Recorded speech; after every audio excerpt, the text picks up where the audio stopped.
देखो बच्चों, अब हम इस क्लास से अपना टॉपिक स्टार्ट कर रहे हैं फंडामेंटल ऑफ पार्टनरशिप फर्म। जो मैंने आपको लास्ट क्लास में बताया था उसमें अब फर्स्ट चैप्टर की डिस्कशन कर रहे हैं हम। और फर्स्ट चैप्टर की डिस्कशन मतलब कंसेप्ट समझाने से पहले एक बार कुछ बेसिक बातें कर ली जाए। और मतलब ये चैप्टर की नीड क्यों है, जो मैं कंसेप्ट समझा रहा हूं उसकी नीड क्यों है, इसके ऊपर बात करनी है। देखो, आप मेरी बात समझे ध्यान से। आप 11th क्लास पढ़ के आए हैं, आपने financial statement of sole proprietor आपने बहुत अच्छे से पढ़ा होगा। ये तो एजम्पशन मुझे लेनी पड़ेगी, क्या पता आपने नहीं भी पढ़ा हो। अगर नहीं पढ़ा तो कहीं ना कहीं आपको फिर फाइनेंशियल स्टेटमेंट वाला चैप्टर एक बारी अच्छे से समझना चाहिए। इतना समझ लेना चाहिए कि आप उस बात को आगे कनेक्ट कर पाए। ठीक है, क्रैमिंग से कुछ नहीं होता, क्रैमिंग से भी समझाया जा सकता है। बेशक आपको फाइनेंशियल स्टेटमेंट नहीं भी आता था तो, लेकिन कनेक्ट करने में ज्यादा बेनिफिट है। अब मैं आपसे एक बात करूं, देखिए आप 11th क्लास में प्रॉफिट एंड लॉस अकाउंट बनाते थे। वहां पे मान लो जो भी आपका नेट प्रॉफिट आता था आप लिखते थे net profit transferred to capital account. आप कैपिटल अकाउंट में लिख देते थे और ये जो प्रॉफिट होता था ये आपका बैलेंस शीट में यहां पे कैपिटल के अंदर ऐड हो जाता था, जो भी नेट प्रॉफिट यहां से निकल के आता था।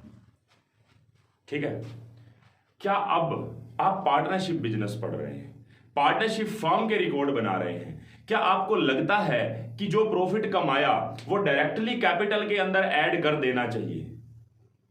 अच्छा, कर भी देना चाहिए तो मान लो दो पार्टनर्स हैं ए और बी, उनमें बंटना भी तो चाहिए। मतलब मैं आपको बोलूं कि यहां पे हमने जो प्रॉफिट कमाया है ना, वो मान लेते हैं 1 लाख रुपया कमाया है। क्या ये 1 लाख रुपया आप ऐसे बांट दोगे कि ए की कैपिटल पहले से जो भी है उसमें नेट प्रॉफिट ऐड कर देता हूं 50,000 इसका, और जो बी की कैपिटल पड़ी है उसमें भी नेट प्रॉफिट उसके हिस्से का ऐड कर देता हूं 50,000 रुपए, बात खत्म। मान लो इसकी कैपिटल पहले से 4 लाख थी तो इसकी कैपिटल हो गई 450, इसकी कैपिटल पहले से 2 लाख थी तो इसकी कैपिटल हो गई 250। क्या आपको लगता है ये चीज ठीक है? क्या ये ट्रीटमेंट आपको एग्जैक्टली लगता है कि ठीक है? देखो मैं आपसे ना एक चीज पूछता हूं और ना बहुत अपने हिसाब से सोच के देखना, क्योंकि ना अगर आप ये सोचेंगे ना कि मैं बिजनेसमैन हूं, मैं ए हूं और साथ वाला मेरा दोस्त बी है, हम दोनों ने मिलकर बिजनेस स्टार्ट किया, प्रॉफिट बांट लेते हैं, इक्वली बांट लेते हैं, क्या आपको ये ठीक लगेगा कि नहीं लगेगा? आप इसके ऊपर एक बारी थोड़ा सा आप खुद से स्टडी करें। देखो मैं आपसे एक चीज पूछता हूं, आपका अकेले का ना एक बिजनेस था और आप बहुत ज्यादा प्रॉफिट में जा रहे थे, मतलब आपको कोई नुकसान नहीं था। एक नए पार्टनर्स को, अपने फ्रेंड को या किसी भी सर्कल में आपने सिर्फ पैसा इकट्ठा करने के लिए, क्योंकि आपको लगता था कि आपके पास पैसे की कमी है, आपने बी को अपने बिजनेस में एंट्री दे दी। ठीक है, अब ना आपका जो प्रॉफिट था ना वो तो इतना इंप्रूव हुआ नहीं। मतलब अगर मान लो आप पहले 3 लाख प्रॉफिट कमा रहे थे तो आपका 1 लाख रुपया प्रॉफिट और ऐड हुआ, मतलब प्रॉफिट कितना बढ़ा? 1 लाख रुपए से। लेकिन आपका इंडिविजुअल प्रॉफिट घट गया। आप चेक करके देखें, पहले जो 3 लाख रुपया प्रॉफिट कमा रहे थे वो सारा का सारा ए का था, अकेले का। अब वो 1 लाख रुपए का बिजनेस का प्रॉफिट तो बढ़ गया, वो 4 लाख हो गया, लेकिन इक्वल बांटने के कारण जो ए था उसका प्रॉफिट 3 लाख से कितना रह गया? ऐड कितना हुआ? 2 लाख। क्या ए को इस बात का एतराज होगा कि नहीं होगा? आप खुद से सोचे, होगा, क्योंकि वो कह रहा था अकेला बैठा 3 लाख कमा रहा था और पार्टनरशिप में प्रॉफिट बिजनेस का तो बढ़ा, मेरा तो घट गया। अब क्या करेगा? यहां पे ए कहेगा भाई ये रेशो इक्वल नहीं होनी चाहिए, ये रेशो इक्वल नहीं होनी चाहिए बिल्कुल भी, ये 3:1 होनी चाहिए। मेरे 3 लाख तो पहले से भी कमाई हो रही थी, ये तो तेरे को मैंने एंट्री दी है, चलो ठीक है तूने बिजनेस में और थोड़ा बहुत पैसा लगाया है तो उसके 1 लाख तो अपना रख ले, मेरे 3 लाख तो क्यों नुकसान करवा रहा है? हो सकता है ना कि अगले साल नुकसान हो जाए फिर से, फिर ए कहेगा कि भाई देख पहले तो मैं 3 लाख कमा रहा था, चलो ठीक है साइड कर दिया। ए ने बी को जैसे ही ऐड किया ना, बिजनेस को हो गया नुकसान, 2 लाख का नुकसान हो गया। अब ए ऐसे कहेगा कि भाई देख 2 लाख का नुकसान है, मैं 3:1 में 3 लाख, मतलब 2 लाख का अगर मैं कितना करूं 3:1, जो उसने खुद एग्री किया कि भाई मैं तो 3:1 लूंगा, मतलब 3 लाख मेरे, अगर 4 लाख कमाया तो 3 लाख मेरे, 1 लाख तेरा। लेकिन हुआ क्या? सोचा था 3:1, लेकिन हुआ क्या? आगे हो गया नुकसान, 2 लाख का नुकसान हो गया। अब ए पता है माथा पकड़ के बैठ जाएगा, अरे यार 3:1 क्यों कर लिया, इक्वली कर लेता। क्योंकि अगर 2 लाख रुपए का हमारा लॉस आ रहा है, इसमें 3:1 के अकॉर्डिंग ए का हिस्सा बन रहा है 1.5 लाख रुपया लॉस में और बी का बन रहा है 50,000 रुपया। और अगर यही वो ना बहसबाजी करता और इक्वल रख लेता तो यहां पे ए को लॉस कितना मिलता, 1 लाख मिलता, अब 1.5 लाख रुपया मिल रहा है और इसको भी 1 लाख मिलता। कहने का मतलब है ये एक हिसाब से गेम है। हो सकता है कि नए पार्टनर को ऐड करने से आपको प्रॉफिट हो जाए, हो सकता है नए पार्टनर को ऐड करने से आपको नुकसान हो जाए। तो ये मत सोचो कि प्रॉफिट होगा तो अपने जो पहले कमा रहा था वो पूरे लूंगा और लॉस होगा तो इक्वली बांट लेंगे, ऐसा थोड़ी ना होगा। कहने का मतलब ये है कुछ एडजस्टमेंट्स हमें करनी पड़ती हैं, ये पार्टनरशिप डीड के अंदर लिखी जाती हैं और इसके बिना गुजारा नहीं चलता बिजनेस का। तो वो पार्टनरशिप डीड में क्या क्या लिखा जाता है, क्या क्या बातें होती हैं, इसी के ऊपर मुझे डिस्कशन करनी है और यही आपका पहले कंसेप्ट का मुद्दा है। हालांकि वो पहला कंसेप्ट बाद में डिस्कस करूंगा, लेकिन उससे रिलेटेड बेसिक बातें मैं अभी डिस्कस कर रहा हूं। ये चीज आपको अगर नोट करनी है अपनी रेफरेंस के लिए तो नोट कर सकते हो। देखो, ए और बी दो पार्टनर्स हैं। ए ने पैसा लगा रखा है बिजनेस के अंदर, ए का पैसा जो लगा हुआ है वो लगा हुआ है 3 लाख रुपए और बी का जो लगा हुआ है वो लगा हुआ है 2 लाख रुपए। साल के एंड में प्रॉफिट होता है कंप्लीट होने के बाद 2 लाख रुपए का प्रॉफिट। ठीक है, 2 लाख रुपए का प्रॉफिट होता है। मुझे ये बताएं, ये जो 2 लाख रुपए हैं क्या ये इक्वली बांट देने चाहिए? अगर आपका माइंड काम करता है क्या इक्वली बांट देना चाहिए, आप ये मान के चलो आप पार्टनर हो, आप ए या बी में से कोई एक हो।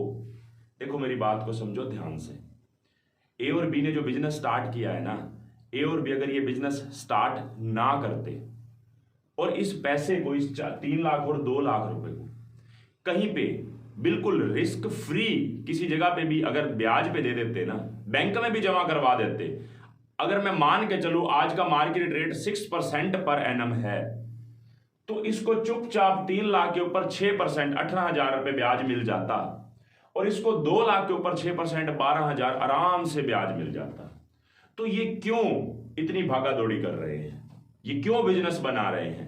क्योंकि इसका 18,000 से गुजारा नहीं है, इसका 12,000 से गुजारा नहीं है, ये ज्यादा कमाना चाहते हैं। लेकिन क्या ज्यादा के चक्कर में क्या जो पहले से कमा रहे थे वो गंवाना चाहेंगे? मैं आपसे पूछता हूं, 3 लाख के ऊपर 6% इसको 18,000 मिलने थे, ये कहता है भाई 3 लाख के ऊपर मैं 50,000 कमाऊंगा। ये कहता है 2 लाख के ऊपर 6% 12,000 मिल रहे हैं, मैं 40,000 कमाऊंगा। इनकी सोच है।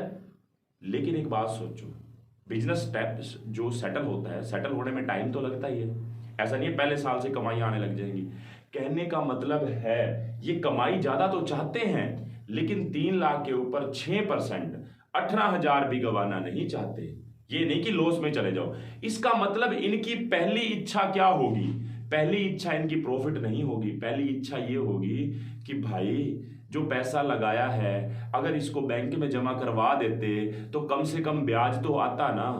मतलब ये पहले अपना इंटरेस्ट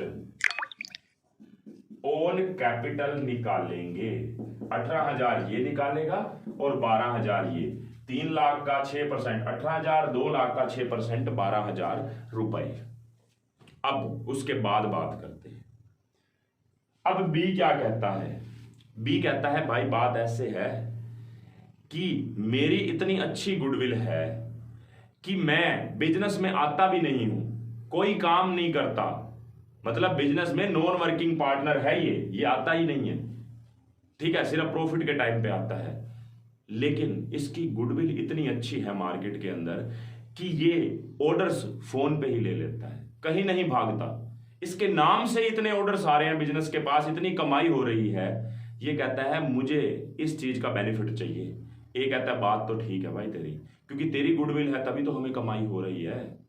बिल्कुल ठीक बात बोली है बी ने। बी कहता है ऐसा नहीं है कि 1 लाख कमाया 2 लाख कमाया चुपचाप निकल के आधा आधा लेके भाग जाओ। बी कहेगा मेरी गुडविल है, मैं तेरे साथ काम ही क्यों कर रहा हूं, मैं अकेला काम कर लूं तब भी बहुत कमा लूं। मैं कह रहा है ये जो 2 लाख रुपए है ना, ये 2 लाख अगर इकट्ठे मिलकर कमाया तो 1,80,000 तो मैं अकेला भी कमा सकता था। अकेला मेरा 1,80,000 का राइट है, तो सिर्फ 20,000 का बंदा हुआ इसके हिसाब से, तो सिर्फ 20,000 का हक ले फिर या तो ए कहता है एग्री। कितने रुपए चाहिए? वो कहता है कि जितनी कमाई होगी उसके ऊपर कुछ रेट बना दिया। जैसे मान लो बिजनेस को 5 लाख की कमाई हुई थी, 5 लाख के ऊपर ये कहता है भाई मुझे 10% चाहिए, 50,000 रुपए चाहिए। किस नाम के?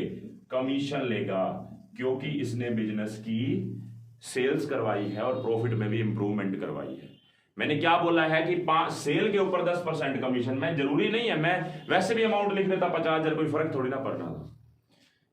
अब बात है, ए फिर आगे बोला है, ए कहता भाई तेरी मान ली मैंने, तेरी गुडविल अच्छी है, तूने अपने नाम से बिजनेस को फायदा पहुंचाया, लेकिन तू बिजनेस में एक दिन भी नहीं आया, सारा मैनेजमेंट मुझे करना पड़ा, क्लाइंट्स के साथ डील मैं करता था, मैनेजमेंट के खर्चे मैं करता था, मैनेजमेंट को मैनेज मैं करता था, लीगल काम मैं करता था, डॉक्यूमेंटेशन का काम मैं करता था, सारे एम्प्लॉयज को मैनेज करने का काम मेरा था, स्टाफ को मैनेज करने का काम मेरा था। ठीक है, ए कहता है मुझे भी चाहिए पैसे, बी कहता है तुझे कितने चाहिए? कहता है मेरी सैलरी बनती है पूरे साल की कम से कम 30,000 रुपए। बी कहता है एग्री, तेरे को सैलरी भी देंगे, 30,000 रुपए इसके अकाउंट में सैलरी। अब 2 लाख रुपए में से 18 और 12 इंटरेस्ट के नाम के पहले ही निकाल लिए और बी ने। फिर बी ने अपनी गुडविल के नाम की कमीशन 50,000 रुपए और निकाल ली। फिर ए कहता है 30,000 रुपए मेरा भी हक है सैलरी का। ठीक है, ये सैलरी टू एम्प्लॉय नहीं है, सैलरी टू पार्टनर है। मतलब इन तीनों का अगर टोटल किया जाए तो 18 और 12 30 और 50 80 और 30 1,10,000 रुपए। 2 लाख रुपए से ऐसे ही निकल गए। 1,10,000 रुपए, क्या ये गलत है? क्या बिल्कुल भी गलत नहीं है। 2,10,000 रुपए जो मिले हैं, ये क्या प्रॉफिट को बांटा है? ये प्रॉफिट को एप्रोप्रिएट किया है। प्रॉफिट को सीधा सीधा नहीं बांटा, अलग अलग तरीके से बांटा है। जैसे जैसे जो बिजनेस को कुछ कोई दे रहा है उसी हिसाब से हमने बांटा है। इसको कलेक्टिवली मैं क्या बोलूंगा? Interest on capital, commission, salary, इसको कलेक्टिवली वर्ड बोलूंगा रेम्यूनरेशन। रेम्यूनरेशन। अब रेम्यूनरेशन में ये नहीं है कि सैलरी आएगा, इंटरेस्ट ऑन कैपिटल या कमीशन, कुछ भी आ सकता है। ये सारे के सारे मिला के रेम्यूनरेशन है। अब बिजनेस के पास 2 लाख में से 1,10,000 तो ऐसे ही निकल गया। अब कितना बचा? 90,000। 90,000 रुपए। 2 लाख रुपए में से 1,10,000 की रेम्यूनरेशन पार्टनर्स ने ले ली तो 90,000 रुपए बच गए। ये 90,000 का क्या किया जाएगा? इस 90,000 रुपए को पार्टनर्स बांट लेंगे। अब डिस्ट्रीब्यूट करेंगे। इस प्रॉफिट को मैं क्या बोलूंगा? Divisible profit. ये डिविजिबल प्रॉफिट है। 2 लाख डिविजिबल प्रॉफिट नहीं कहा जा सकता, क्योंकि 2 लाख रुपए में ए और बी अपना इंटरेस्ट भी मांग रहे हैं, बी अपनी कमीशन मांग रहा है, ए अपनी सैलरी मांग रहा है, तो बांटने लायक ये है। अब इनके बीच में जो भी एग्रीमेंट है उस एग्रीमेंट के अकॉर्डिंग ये प्रॉफिट बांट लेंगे। हो सकता है कि इनके बीच में डिसाइड हो कि प्रॉफिट को 3:2 में बांटना है। हो सकता है इनके बीच में डिसाइड हो प्रॉफिट को 1:1 में बांटना है। मान लो इनके बीच में डिसाइड हुआ कि 2:1 में बांटना है, तो 60,000 ए के और 30,000 रुपए बी के, ये बट जाएंगे। कहने का मतलब क्या है? सीधे सीधे 2 लाख नहीं बांट सकते, और वो भी इक्वली, बिल्कुल भी नहीं। क्वेश्चन साइलेंट है तो अलग बात है, लेकिन इक्वली हम 2 लाख को कैसे बांट देंगे? कुछ ना कुछ तो डीड में डिसाइड हुआ होगा। अगर पार्टनरशिप डीड साइलेंट है तो 2 लाख को इक्वली बांट दो। 1 लाख ए के अकाउंट में, 1 लाख बी के अकाउंट में। फिर interest on capital, salary, commission की बात नहीं आएगी। क्यों नहीं आएगी? क्योंकि पार्टनरशिप डीड साइलेंट है। देखो, हम 2 पार्टनर्स हैं, ए और बी, और हम आपस में कोई बात ही नहीं करते और बिजनेस स्टार्ट कर देते हैं। प्रॉफिट बांटने की बात आती है, लड़ाइयां कर रहे हैं, तो पहले डीड ना बना लेते कि कैसे क्या चीज कैसे बांटनी है। तो ये समझदारी होती है। तो बात को आप समझे। मैंने आपको जो इस क्लास में समझाया है ना, सिर्फ यही बताया है कि प्रॉफिट को सीधा सीधा बांटना अब अलाउड नहीं है। प्रोप्राइटर की जो आपने फाइनेंशियल स्टेटमेंट प्रोप्राइटर की पढ़ी थी, वहां पे नेट प्रॉफिट को सीधा कैपिटल में डालना ठीक था। यहां पे ऐसे नहीं डाला जाएगा। ऐसे प्रॉफिट को बांटने का एक तरीका बनेगा। ठीक है, तो हम नेक्स्ट क्लास में उसी के ऊपर आगे डिस्कशन को बढ़ाएंगे कि प्रॉफिट को कैसे बांटा जाता है, कैसे रेम्यूनरेशन दी जाती है, कैसे पार्टनर के कैपिटल अकाउंट को बनाया जाता है या करंट अकाउंट को बनाया जाता है। उसके ऊपर डिटेल डिस्कशन करेंगे। अब आगे की क्लासेस के अंदर आप ये रेफरेंस के लिए नोट कर सकते हैं। ठीक है।